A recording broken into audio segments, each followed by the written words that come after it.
Meus irmãos, graça e paz em nome do Senhor Jesus, amém? Vamos abrir as nossas Bíblias em Mateus capítulo 10. Nós continuaremos nossa série de pregações sobre o Evangelho do Reino. Mateus capítulo 10.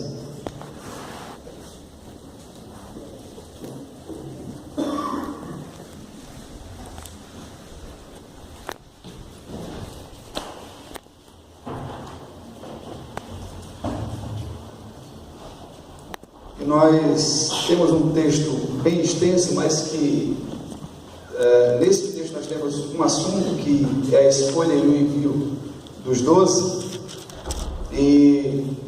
porém algumas sessões divididas aqui para a nossa compreensão. Então nós tentaremos pregar todas as sessões, se possível hoje ainda.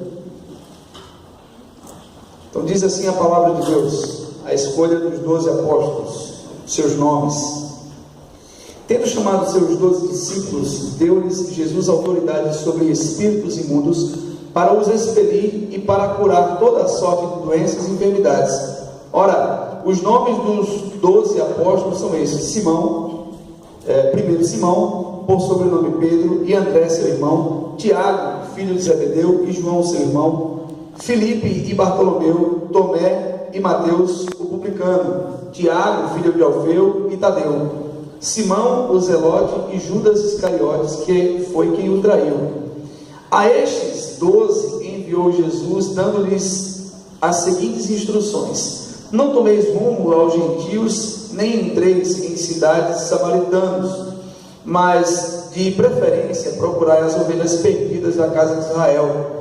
E à medida que seguirdes, pregai que está próximo o reino dos céus. Curai enfermos, ressuscitai mortos, purificai leprosos, expelir demônios, de graça recebestes, de graça dai. Não vos provereis de ouro, nem de prata, nem de cobre nos vossos cintos, nem de alforje para o caminho, nem de duas túnicas, nem de sandálias, nem de bordão, porque digno é o trabalhador do seu alimento. E em qualquer cidade ou povoado em que entrares, indagai quem neles é digno, e aí ficai até vos retirares. Ao entrares na casa, saudai-a. Se com efeito a casa for digna, venha sobre ela a vossa paz. Se porém não for, torne para vós outros a vossa paz. Se alguém não vos receber, nem ouvir as vossas palavras, ao sair daquela casa ou daquela cidade, sacudi o pó dos vossos pés. Em verdade vos digo que menos rigor haverá para Sodoma e Gomorra no dia do juízo do que para aquela cidade. Eis que eu vos envio como ovelhas para o meio de lobos. Sede, portanto, prudentes como as serpentes, simples como as pombas. E acautelai-vos dos homens, porque vos entregarão aos tribunais e vos açoitarão nas sinagogas. Por minha causa sereis levados à presença de governadores e de reis, para lhes servir de testemunho a eles e aos gentios. E quando vos entregarem, não cuideis em como ou que haveis de falar, porque naquela hora vos será concedido o que haveis de dizer, visto que não sois vós os que falais, mas o Espírito de vosso Pai é quem fala em vós. O irmão entregará à morte outro irmão, e o pai ao filho. Filhos haverá que se levantarão contra os progenitores e os matarão. Sereis odiados de todos os povos, de todos por causa do meu nome. Aquele, porém, que perseverar até o fim, esse será salvo. Quando, porém, vos perseguirem uma cidade, fugi para outra, porque em verdade vos digo que não acabareis em percorrer as cidades de Israel, até que venha o Filho do Homem. O discípulo não está acima do seu mestre, nem o servo acima do seu senhor. Basta ao discípulo ser como o seu mestre, e ao servo como o seu senhor. Se chamaram Beelzebul ao dono da casa, quanto mais aos seus domésticos. Portanto, não os temais, pois nada há encoberto que não venha a ser revelado, nem oculto que não venha a ser conhecido. O que eu vos digo às escuras, dizei-o a plena luz, e o que se vos diz ao ouvido, proclamai-o nos eirados. Não temais os que matam o corpo e não podem matar a alma. Temei antes aquele que pode fazer perecer no inferno tanto a alma como o corpo. Não se vendem 2 pardais por um asse, e nenhum deles cairá em terra sem o consentimento do vosso Pai. E quanto a vós outros, até os cabelos todos da cabeça estão contados. Não temais, pois, bem mais valeis vós do que muitos pardais. Portanto, todo aquele que me confessar diante dos homens, também eu confessarei diante de meu Pai, que está nos céus. Mas aquele que me negar diante dos homens, também eu o negarei diante de meu Pai, que está nos céus.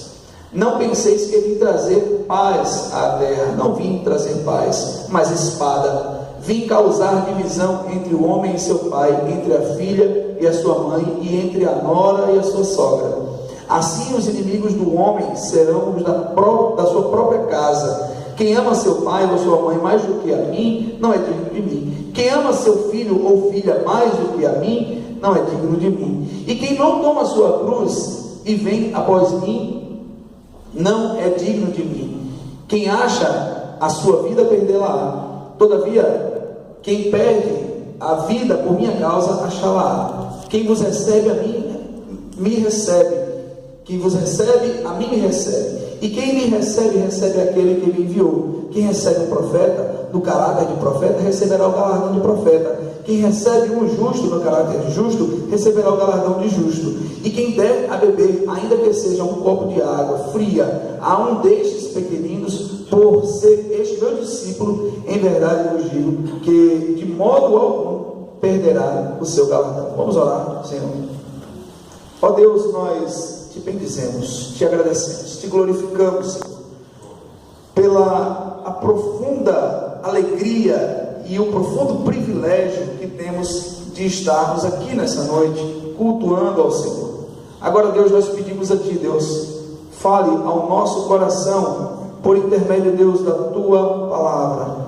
Nos mostre, Deus, a orientação do Senhor nesta noite. Nos mostre, Senhor Deus, como nós devemos agir, como nós devemos nos comportar, como nós devemos pregar a Tua palavra, pregar a mensagem do Senhor. E nos oriente, Deus, em como vivermos para Ti, de forma que possamos glorificar o Teu nome, Deus. Nos abençoe, nos guarde, no nome de Jesus nós oramos. Amém. Queridos irmãos, um texto muito longo, como nós já dissemos, porém um texto que se encontra na sequência da nossa meditação. Nós temos que pregar esse texto, se uma vez todo hoje, ou se em 2 parcelas, mas o fato é que nós devemos ler esse texto, meditar sobre esse texto e ouvir a voz de Deus quanto à sua vontade a nós. Jesus, então, ele termina a sessão anterior falando sobre a necessidade da obra. A obra necessita de obreiros, então que se deveria orar ao Pai, rogar ao Pai que providenciasse os obreiros para a sua obra. E então Jesus, nesse caminho que ele faz, os evangelhos vão mostrar de maneira separada, que alguns evangelistas dão uma ênfase maior na chamada de alguns apóstolos, de alguns discípulos, mas nós vemos todos os discípulos sendo chamados pelo Senhor. Alguns estavam caminhando com ele ali, e seus nomes não são citados, nem são convidados a caminharem com ele antes, mas naquele momento então são chamados pelo Senhor. E aqui algumas curiosidades, algumas coisas muito interessantes. Esses homens eram homens tão imperfeitos, talvez você ache que os nomes que nós temos aqui são nomes de pessoas perfeitas, de grandes obreiros, de pessoas tão habilitadas para a obra do Senhor, que o Senhor então fez uma escolha certa, no sentido de que Ele escolheu os melhores, os mais capacitados. Não, o Senhor escolheu pessoas simples, pessoas que tinham defeitos, pessoas que tinham algumas dificuldades de caráter, pessoas que tinham alguns problemas de temperamento, pessoas que tinham alguns problemas, inclusive de preconceito, nesse grupo de discípulos.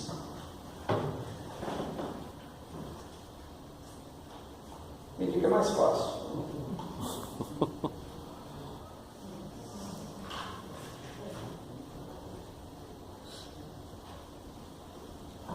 Graças a Deus eu consegui abrir.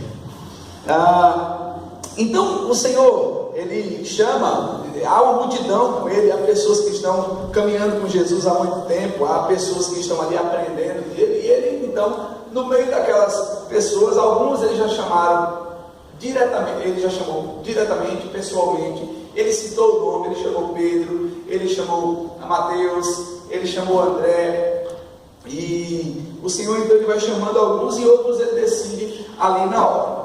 E aí quando a gente para e pensa, nós somos ensinados então por esse texto que os servos ou os pregadores escolhidos pelo Senhor não são pessoas perfeitas, né? Os nossos pastores, os pastores que existem hoje não são perfeitos, embora a gente veja uma moda de super-homens.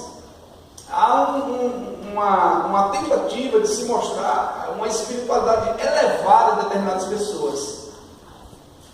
E quando na verdade a gente sabe que todos nós somos falhos e Deus faz questão na sua palavra de mostrar os defeitos de todos os homens que serviram a Ele, das pessoas que serviram a Ele, de mulheres e homens que serviram a Ele, para demonstrar, para ficar enfatizado, para ter toda a clareza de que Jesus Cristo é o único perfeito. Inclusive nós vemos erros de Pedro, erros de Paulo, nós vemos erros de João, né? Então nós vemos alguns erros.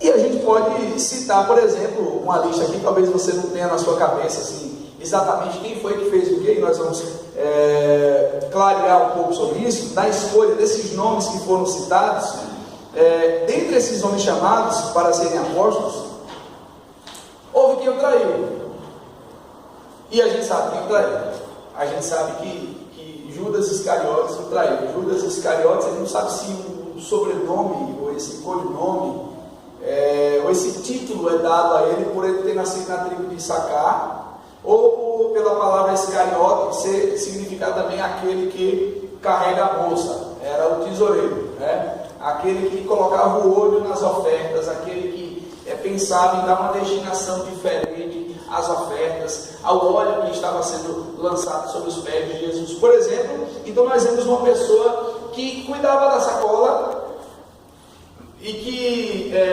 era profundamente interesseiro. Ele era muito interesseiro e ele vendeu Jesus pelo preço de um escravo. Nós vemos também, nós sabemos que dentre esses homens tem quem o negou, e quem o negou foi Pedro. E Pedro não era somente um dos 12, Pedro era um dos 12 que andava entre os 3 mais próximos de Jesus, Pedro, Tiago e João. O barquinho não faz parte, né? A gente pode pensar que o barquinho é um apóstolo também, Pedro, Tiago e João no barquinho, né? Pedro, Tiago e João, eles andavam junto com Jesus e Pedro foi quem o negou, né? Pedro por 3 vezes negou Jesus, antes que o galo cantasse, como Jesus falou. Dentre esses, tinha quem desejava posição elevada. E se você vê nos evangelhos, principalmente em Marcos, capítulos 9 e 10, nós vamos perceber que os discípulos estão brigando por posição. Senhor, quando chegar o teu reino, permita que eu me sente à sua direita e o meu irmão se sente à sua esquerda. Aí Jesus disse assim, olha, ele não cabe a mim conceder isso. E Jesus era tão servo, tão humilhado, que ele poderia ter, tá tudo bem, eu vou escolher alguém para sentar na minha direita ou na minha esquerda. Mas Jesus, na sua posição de humilhação, ele não decide quem vai sentar à direita e à esquerda dele. Ele poderia ter dito, não, eu sou Deus, eu sou filho de Deus, eu sou Deus, porque é o Pai também, eu e o Pai somos um, então eu vou escolher, não você dois, mas eu vou escolher outros 2 que sentam lá. Não, naquele momento ele disse, não, a mim não cabe precipício. Mas Jesus, ele lidou com pessoas que buscavam posição entre eles. João e Tiago, né? João e Tiago, eles buscaram, os 2 irmãos, eles buscaram posição, eles queriam destaque, eles pensavam em glamour, porque eles acreditavam que o reino de Jesus era um reino terreno. Pobres, pescadores, eles queriam chegar no topo, numa posição altíssima, por terem a média com Jesus. E Jesus diz: não, não é assim. Vocês ainda não entenderam. O maior entre vocês é aquele que vos serve. Então Jesus, ele dá esse exemplo de humildade. Teve também, além de quem o traiu, quem o negou, quem buscou posição, destaque, se achou melhor do que os outros, teve quem ouviu o testemunho da ressurreição e não creu, e não acreditou. Teve um credo nesse meio aqui. Andou com Jesus, Jesus falou o tempo todo que ressuscitaria, que ressurgiria dos mortos, e aquela pessoa ainda ouviu o testemunho dos outros. Para mim, vocês não estão falando nada. Eu só acredito depois que eu tocar na mão dele e no lado dele. Eu só acredito quando eu ver. Eu preciso ver para crer. Teve também aquele que era traidor da nação. Nós vimos quando Mateus é chamado. Mateus é o único que faz questão de usar o seu próprio nome nessa chamada dos discípulos, porque o seu verdadeiro nome era Levi. Mas ele era conhecido, ele era tão traidor que o significado do seu nome já não era mais necessário para ele e para quem o considerava. Então ele era chamado de Mateus. E ele se admite: o Senhor chamou Mateus. Ele escreve aqui: o Senhor chamou Mateus, o publicano, o traidor. Ele faz questão de dizer. Em seguida nós vemos que também tinha aquele que era ultranacionalista, Simão o Zelote. Zelote era uma categoria de pessoas, né, que estava o tempo todo lutando contra os inimigos da pátria. Os inimigos da pátria eram os romanos. E interessante que os zelotes matavam os publicanos. Se o zelote tivesse uma oportunidade para matar um publicano, o zelote mataria, porque ele era ultranacionalista, ele era extremamente zeloso com a sua nação, enquanto o publicano era um traidor da nação. Então Jesus chama para conviver o mesmo grupo, zelote e publicano.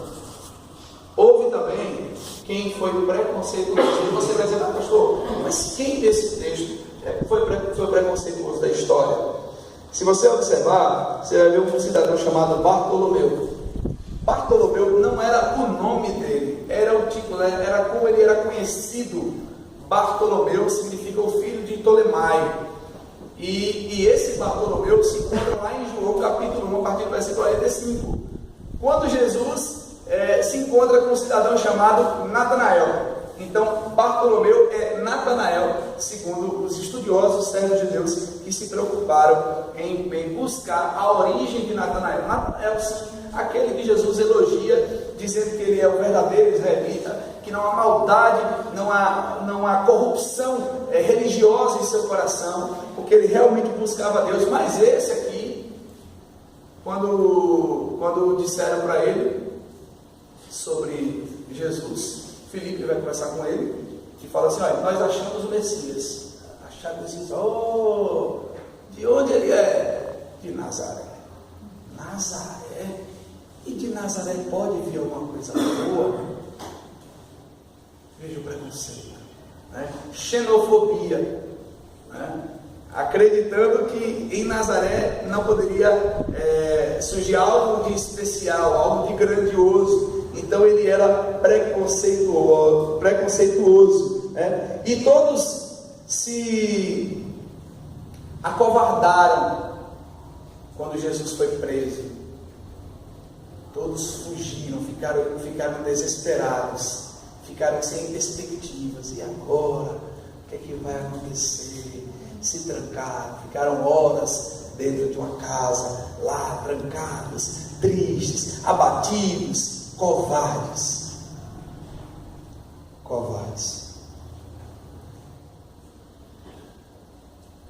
E nós vemos então pessoas imperfeitas, pessoas cheias de defeito, mas foram esses que o Senhor chamou para fazer o bem. Foram esses convocados pelo Senhor para levarem a mensagem do reino. Foram esses, mesmo com esses defeitos, que o Senhor sabia de todos eles. Senhor anteviu muitas das coisas. O Senhor presenciou algumas coisas e viu tamanhas falhas nesses homens. Mas o Senhor decidiu chamar a esses mesmos. Foram esses os homens chamados pelo Senhor para fazerem a sua obra. Depois nós vemos como característica que, embora essas características ruins desses homens, eles foram chamados para fazerem o bem. Eles foram chamados para fazerem o bem. Jesus ordenou pregar, ensinar, anunciar, curar, libertar. Jesus aconselhou que esses homens covardes, egoístas, cheios de defeitos, mas fossem aqueles que foram em nome dele. Aqueles que foram seus representantes, aqueles que foram seus embaixadores, pessoas defeituosas, pessoas com problemas de caráter, pessoas com problema de firmeza, pessoas inconstantes. Esses o Senhor chamou e chamou para ser seus apóstolos. Depois, então, nós vemos que eram homens limitados por muitos aspectos, mas o Senhor os designou para a ação missionária nos limites de Israel. Olha, o Senhor diz assim: olha, não vão para os gentios. Não vão para os gentios. Até parece que Jesus estava também excluindo os outros, excluindo aqueles que não eram de Israel. Não, o Senhor estava dizendo o seguinte: vocês devem primeiro anunciar as ovelhas perdidas da casa de Israel. Vocês precisam primeiro anunciar que a promessa se cumpriu, que o reino de Deus chegou, que o Messias está aqui, que o Messias nos enviou.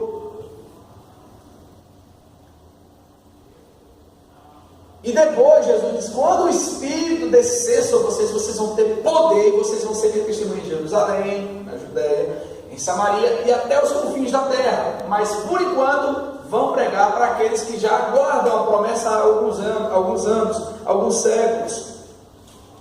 E por isso o Senhor diz a eles: olha, fiquem por aqui. O Senhor então os designou para a ação missionária nos limites de Israel. E essas características são as chamadas credenciais apostólicas. Os apóstolos verdadeiros, eles são apóstolos enviados por Cristo. A palavra apóstolo é a palavra atualizada, missionário, mas significa enviado. Alguém envia, e alguém com autoridade de enviar. O Senhor enviou. Paulo, o apóstolo, não foi chamado para ungir outros apóstolos. Pedro, o apóstolo, não foi chamado para ungir outros apóstolos. Não, o Senhor ungiu os seus apóstolos com o seu Espírito Santo e o Senhor mesmo enviou os seus apóstolos. Portanto, qualquer apóstolo que você vê por aí não foi enviado pelo Senhor. Pode ser uma questão de interpretação pessoal, pode ser uma questão de luta por poder, por destaque, por querer uma posição. Você é pastor, seu nível está baixo, sou apóstolo, sou mais do que você. E nós vemos então, queridos irmãos, esses homens enviados pelo Senhor Jesus, mas eles não são enviados com aquela perspectiva romântica. Jesus disse assim: olha, vai dar tudo certo. Não, Jesus não disse isso. Ele disse: a sua pregação também vai ser rejeitada. A sua pessoa, em meu nome, vai ser rejeitada. Vão perseguir vocês, vão prender vocês, vão maltratar vocês. Veja que a perspectiva do Evangelho, queridos irmãos, quando o Evangelho é verdadeiramente pregado, a mensagem do Evangelho, no coração daquele a quem Deus vai salvar, ela é uma mensagem libertadora, transformadora. Ela é uma mensagem que sacode, que chama, que balança, que desperta. Mas para aqueles que não vão crer, ela é ofensiva, ela é desgostosa, ela não é aprazível. A mensagem do Evangelho não é deliciosa para o perdido.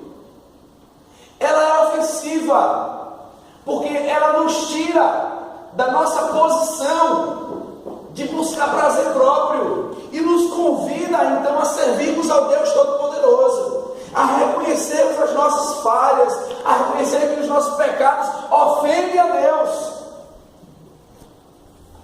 E é isso que Jesus está falando.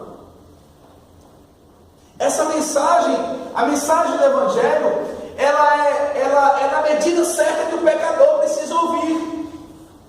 Mas o que acontece é que muitos que pregam a mensagem caramelada, enfeitada, recheada de coisas boas, estão falando aquilo que o Senhor não falou, estão pregando aquilo que o Senhor não mandou pregar.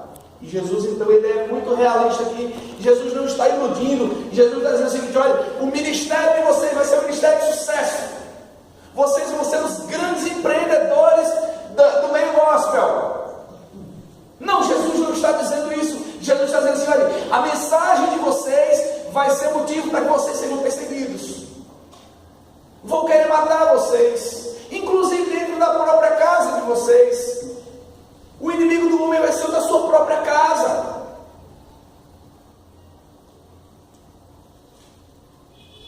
Mas Jesus está dizendo o seguinte: olha, não se preocupe, porque eles vão rejeitar a mensagem do Evangelho, mas o juízo virá sobre eles.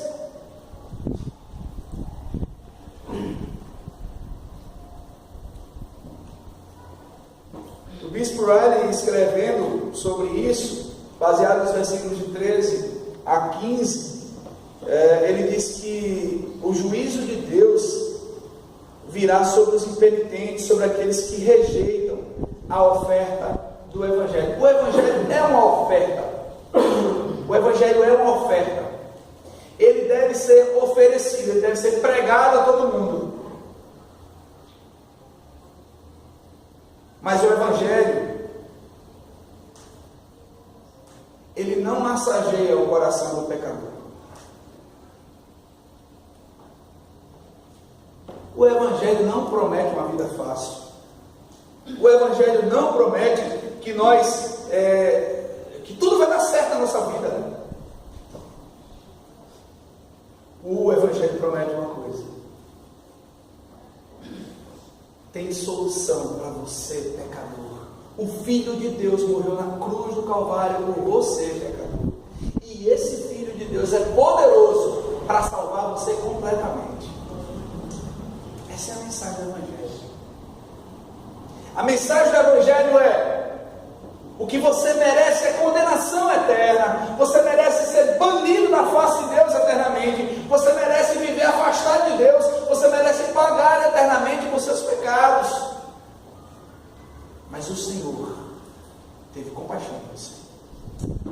Para você que reconhece os seus pecados, entrega-se a Cristo, admite que só Ele é o seu único meio de salvação, e seus pecados são cancelados.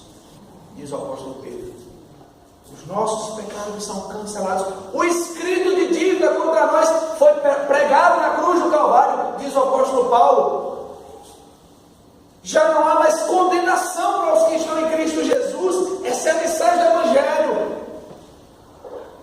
Mas a mensagem do Evangelho também é: tome a sua cruz, negue-se a si mesmo, siga-me.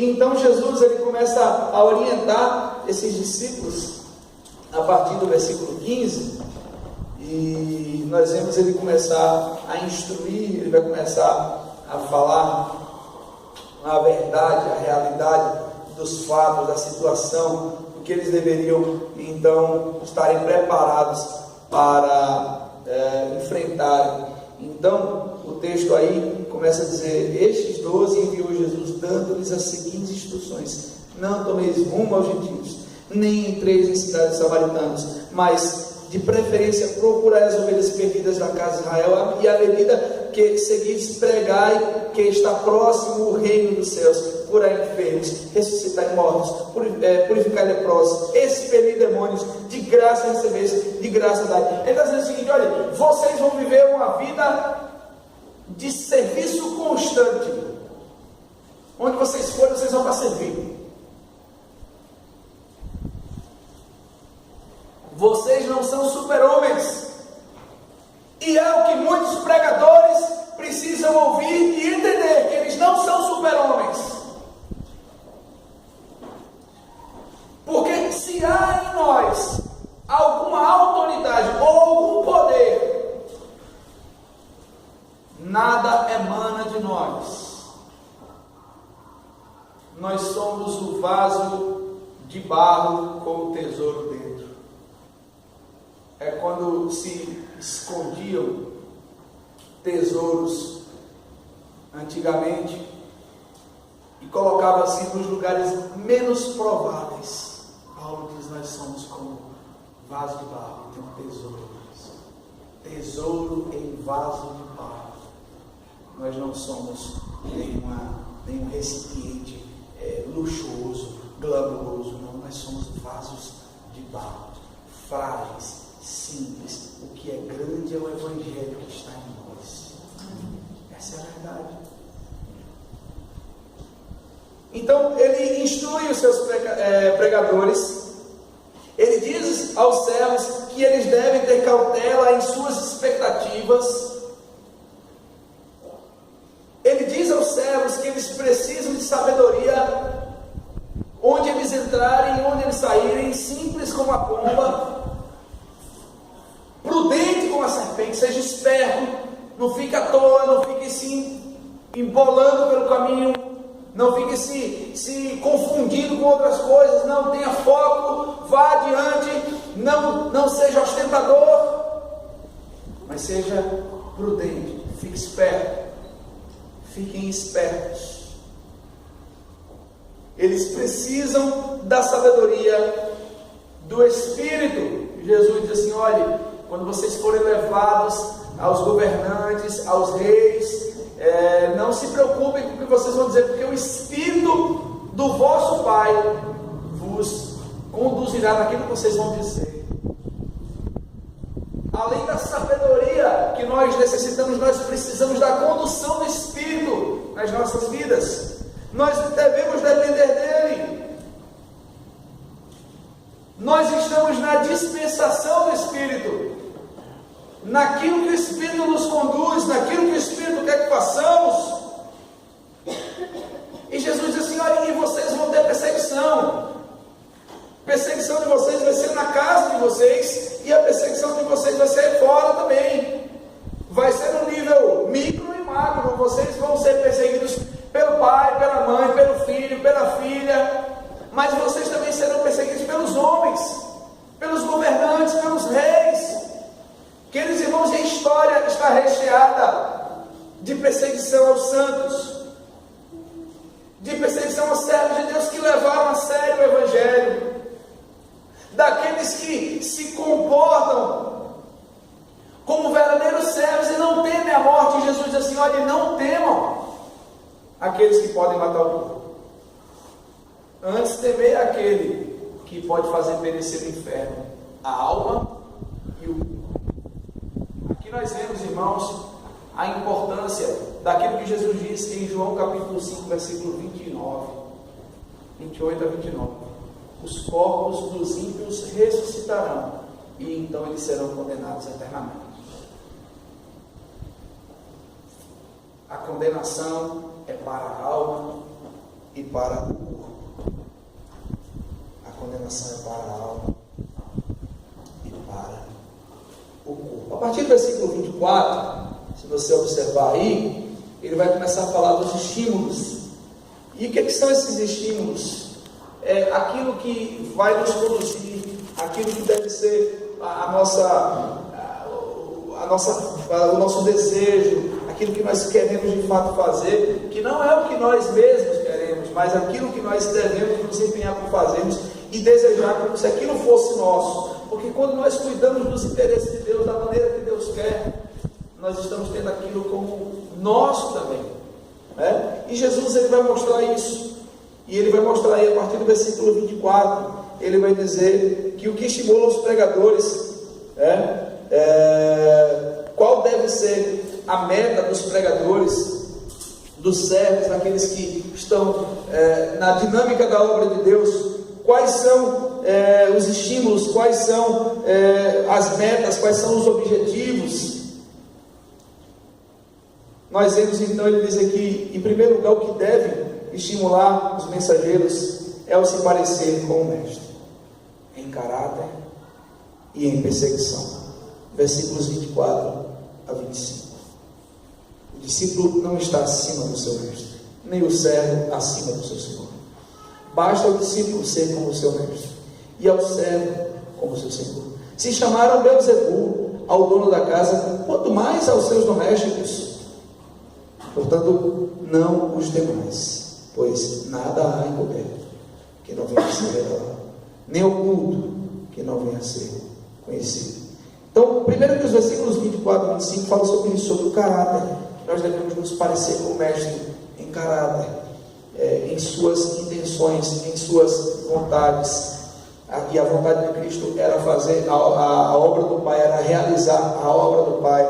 Os versos 26 e 27, nós vemos o que mais deve estimular os mensageiros, os discípulos, os servos, sua transparência e compromisso com a verdade. Ele vai dizer aí 26 e 27, portanto, não os demais, pois nada há encoberto que não venha a ser revelado, nem oculto que não venha a ser conhecido. O que vos digo às escuras, dizei-o à plena luz, e o que se vos diz ao ouvido, proclamai os eirados. Era a prática nas discussões, nas conversas, nas declarações. No passado, subir aos eirados e ter discussões ou declarações públicas. E Jesus disse: vocês ouviram ouvir, declarem o eirado. Ou seja, tornem público aquilo que vocês conhecem, aquilo que vocês sabem. Façam conhecido o Filho de Deus, façam conhecido o reino de Deus. E é isso que Jesus está dizendo aqui. E aí, nos versículos 28 a 31, ele diz: não temais os que matam o corpo e não podem matar a alma. Temei antes aquele que pode fazer perecer no inferno tanto a alma como o corpo. E aí ele vai dizer aqui: não se vendem 2 pardais por um haste, e nenhum deles cairá em terra sem o consentimento de Deus. O haste, você vê aí na sua Bíblia, o que é haste? Haste era um salário de meia hora de serviço. Uma moeda que era produzida em cobre ou bronze e que tinha um valor pouco significativo. E os pardais, são pássaros baratos, não são pássaros caros, são insignificantes. E aí o que Jesus faz é o seguinte: você compra, você dá dinheiro por um pardal e você não sabe quando é que ele morre. Você não sabe se ele vai durar muito, E aí ele continua a ideia. Aí ele diz assim: não se vendem 2 pardais por um haste, e nenhum deles cairá em terra sem o consentimento do vosso Pai. Ou seja, até aquilo que não tem muita significância,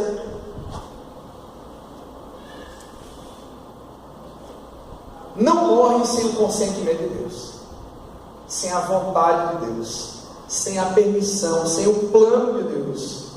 E aí ele continua: e quanto a vós outros, até os cabelos da vossa cabeça estão contados. Faz o seguinte: olha, detalhes, coisas pequenas nas vidas de vocês, está tudo certo, está tudo contado. O salmista diz que todos os nossos dias foram contados e determinados por Deus. E o que Jesus está querendo dizer aqui: não temam a morte, não tenham medo de morrer.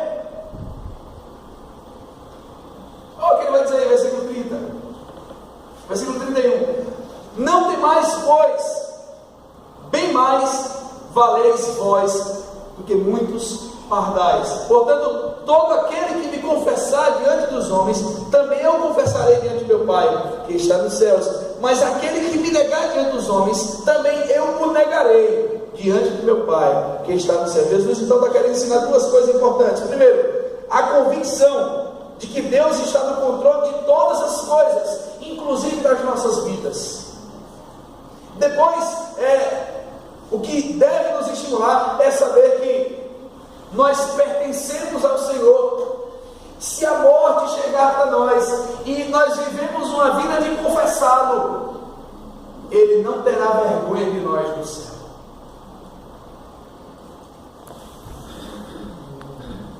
Queridos irmãos, nós precisamos levar Deus a sério. E nós precisamos levar a mensagem do Evangelho a sério. Nós não podemos abrir mão de pregar essa mensagem, de difundir, de divulgar essa mensagem. Nós precisamos anunciar. Nós somos o povo da anunciação. Nós somos a embaixada de Cristo. Nós somos o povo que teve a experiência de salvação. Somos os mendigos que encontraram o pão e sabem onde compartilhar, como compartilhar com outros mendigos o pão que encontrou. Isso é evangelização. Nós somos o povo chamado para proclamar as virtudes daquele que nos chamou das trevas para a sua maravilhosa luz. Deus nos chamou para a missão. Deus nos chamou para divulgarmos suas virtudes, sua salvação. Ele enviou a sua igreja. A sua igreja é uma igreja apostólica. Nós não precisamos de apóstolos. Nós somos uma igreja apostólica. A autoridade vem da doutrina dos apóstolos, vem do ensino dos apóstolos. Nós não precisamos ouvir os charlatães que ficam divulgando, contando mentira, contando vantagem na televisão. Nós somos a igreja que precisa ouvir a voz de Deus na palavra e obedecê-lo. Nós devemos sair da nossa zona de conforto e divulgarmos a grandeza da obra do nosso Deus. Queremos o teu nome engrandecer e agradecer-te por tua obra em nossas vidas. Essa obra vai acontecer na vida de outros e outras, à medida que pregarmos, porque a fé vem pelo ouvir a pregação da palavra de Deus. E depois Jesus, ele vai falar sobre as dificuldades dos céus. As dificuldades dos céus, versículos 34 a 39. E aí ele diz: não penseis que vim trazer paz à terra. Não vim trazer paz, mas espada. Pois vim causar divisão entre o homem e seu pai, entre a filha e sua mãe, e entre a nora e sua sogra. Assim os inimigos do homem serão os da sua própria casa. Quem ama seu pai ou a sua mãe mais do que a mim não é digno de mim. Quem ama seu filho ou sua filha mais do que a mim não é digno de mim. E quem não toma sua cruz e vem após mim não é digno de mim. Quem acha a sua vida, perdê-la. Quem todavia perde a vida por minha causa, achá-la. O que Jesus está querendo dizer é que, dentre as dificuldades que nós encontraremos, haverá o fogo amigo.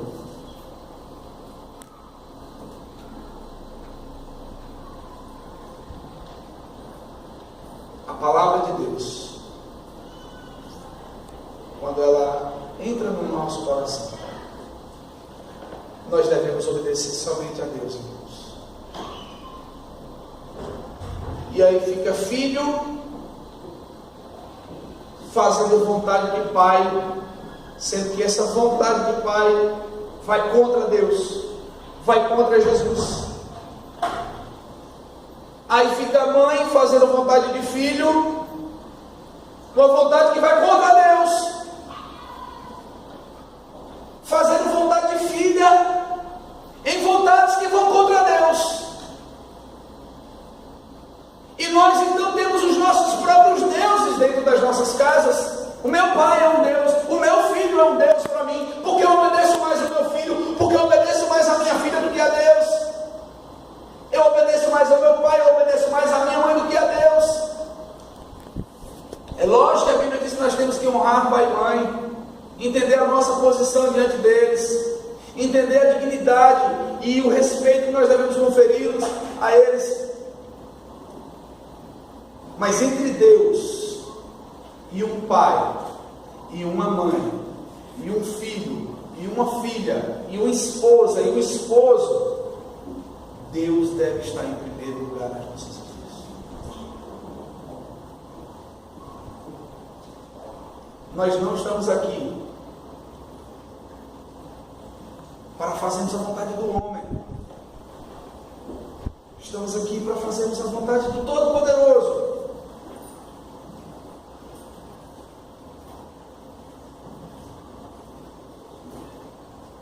Eu conheço a história, pastor. Eu conheci meu amigo de uma denominação. Nós fizemos uma amizade muito boa. E uma pessoa na igreja tinha dificuldade de engravidar. Toda vez que engravidava, perdia o filho. Todas as vezes que engravidava, perdia o filho. Todas as vezes que engravidava, perdia o filho. E aí a igreja começou a orar. A irmãzinha, ela firme, orando, pedindo: pastor, ore por mim, porque eu quero ter um filho, eu quero ter um filho. Nasceu o filho da irmã. A irmã parou de beber, porque o menino pode pegar sereno, porque o menino pode sair do sol, porque o menino pode isso, porque o menino pode aquilo, porque a igreja tem ar-condicionado, porque a igreja não tem ar-condicionado. E o meu filho, e o meu filho, e o meu filho, e o meu filho. Um Deus na vida daquela mulher. Esfriou, não foi mais para a igreja. O período que estava lá quase um ano, que ela não ia para a igreja. Orou a vida toda para Deus dar um filho. E quando Deus deu o filho, aquilo se tornou um ídolo na vida daquela mulher. Se você ama mais a seu filho, mais a sua filha, mais a seu pai, mais a sua mãe, do que a Deus, do que a Jesus, você não é digno de Jesus.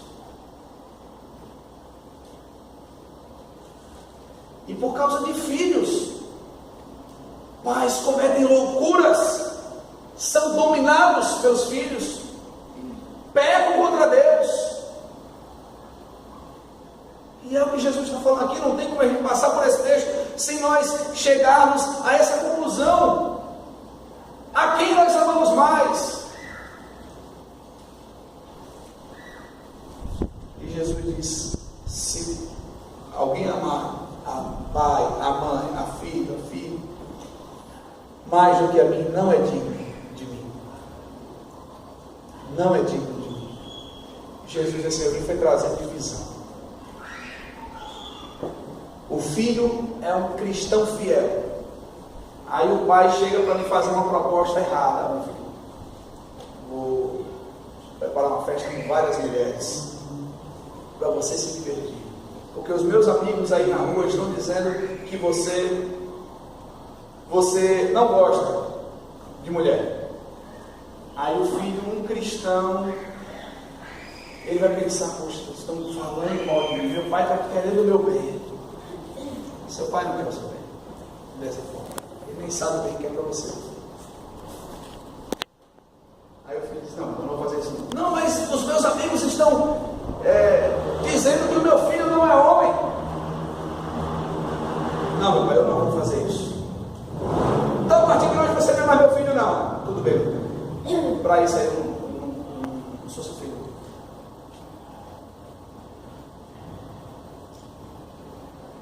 E outros caprichos que os pais fazem pelos filhos, contra Deus, contra a vontade de Deus.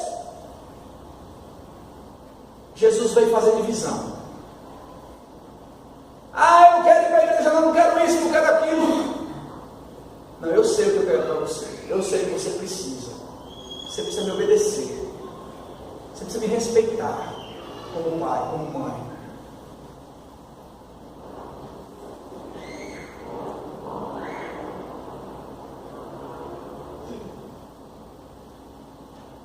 Jesus vem trazer divisão. Ele vem trazer a espada.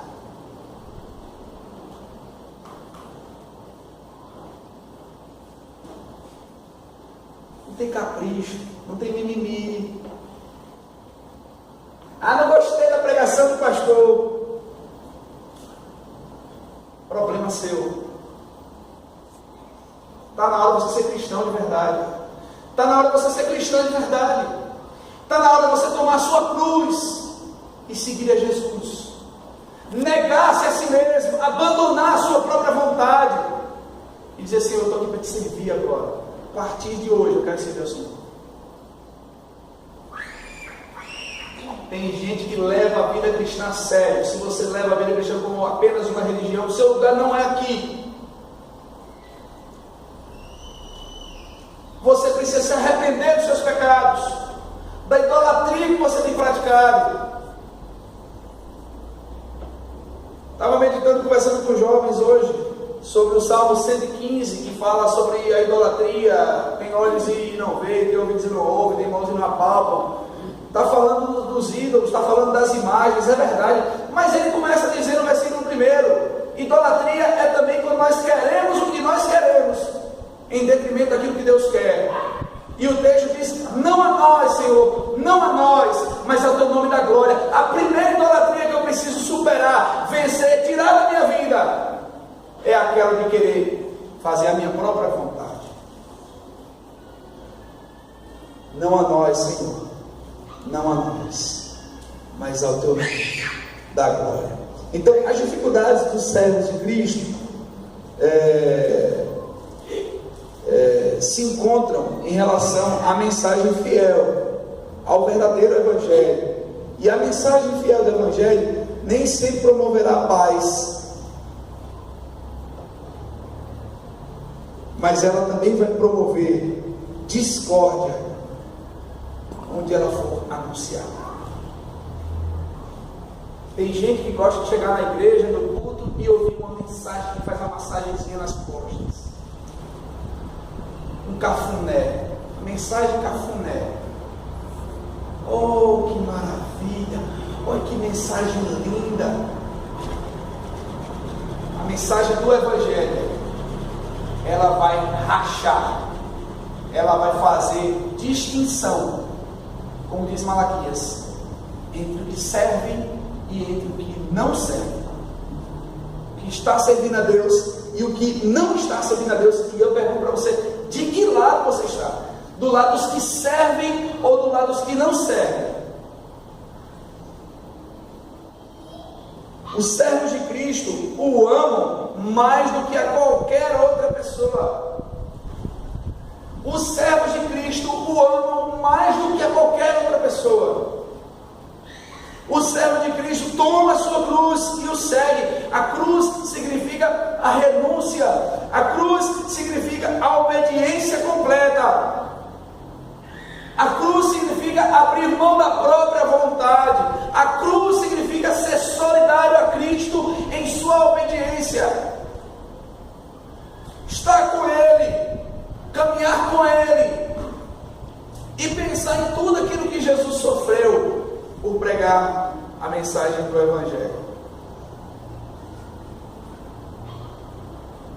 O servo de Cristo, ele sabe que deve estar pronto a servir, deve estar pronto a doar sua vida, deve estar pronto a ser prestativo, já que nós não temos poder para fazermos grandes coisas. Nós oramos, esperamos que Deus faça, clamamos, rogamos a Ele que faça, mas já que a gente não tem poder sobrenatural, tem muitas coisas que não são possíveis de fazermos. Os imperfeitos que levam a mensagem do Evangelho. E pensando nisso, irmãos, sabendo como somos, alguns são mais tímidos, mais calados, mais envergonhados, que não aparecem muito, que ficam mais nos bastidores. Outros se destacam mais, são mais proativos, fazem o trabalho de frente. Alguns são mais melancólicos, chorosos, com um temperamento mais frágil, qualquer coisa está chorando, qualquer coisa está reclamando. Outros são mais estourados, alvoroçados, enérgicos, sanguíneos. Alguns extrovertidos, outros introvertidos. Alguns não sabem nem ler direito, pouca leitura. Outros têm entendimento, têm muito estudo.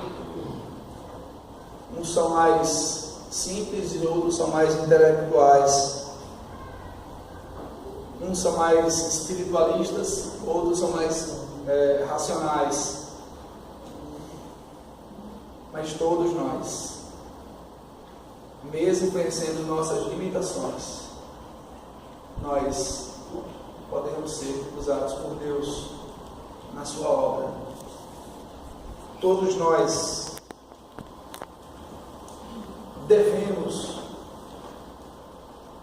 nos engajar na obra de Deus. Todos nós precisamos tomar parte nessa grande obra, nessa grande comissão. Todos nós temos condições de servirmos em alguma coisa na obra de Deus. O que nós não podemos, irmãos, é nos acovardarmos e sermos preguiçosos. Nós não podemos viver preguiçosos do reino de Deus. Qual tem sido a sua contribuição na obra de Deus? Qual tem sido sua motivação para servir a Deus? Se a sua motivação é o pastor, você está certíssimo, certíssimo não fazer nada na igreja. Não fique motivado por causa do pastor, ou por causa do presbítero, ou por causa do diácono. Se a sua motivação é o homem, não faça nada, continue do jeito que você está. Mas se a sua motivação é o Senhor, o Salvador, o Criador dos céus e da terra, que pisou nesse mundo, que morreu na cruz pelos nossos pecados, então nós vamos viver para Ele, para a sua glória. Se a nossa motivação for o Filho de Deus, essa cidade conhecerá a glória de Deus anunciada por nós. E aí das duas uma. Ou nós seremos bem-sucedidos no que diz respeito a que todos aceitem a mensagem, ou seremos perseguidos por causa dela. Mas nós não podemos ficar parados. Nós devemos assumir a nossa parte na obra de Deus.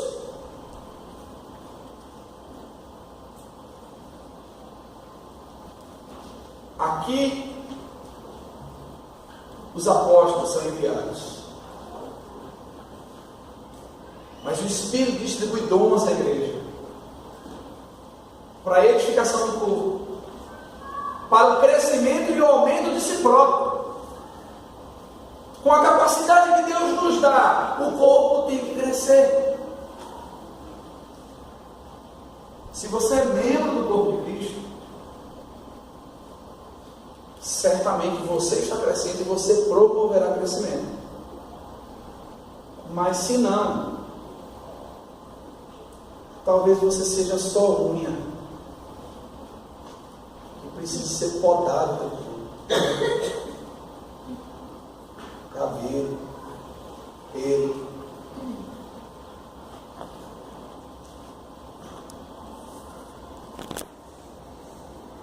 Portanto, meus irmãos, quão grandiosa é a tarefa da obra, é participarmos dessa obra, é anunciarmos a grandeza de Deus, é socorrer os necessitados. É maravilhoso nós discipularmos adultos, crianças, casais. É bom demais nós sermos bênção, luz para alguém, uma referência de honestidade, de família firmada, uma mãe exemplar, um pai exemplar, filho exemplar. Isso é bom demais. Um empregado, um funcionário fiel, um vizinho dos melhores.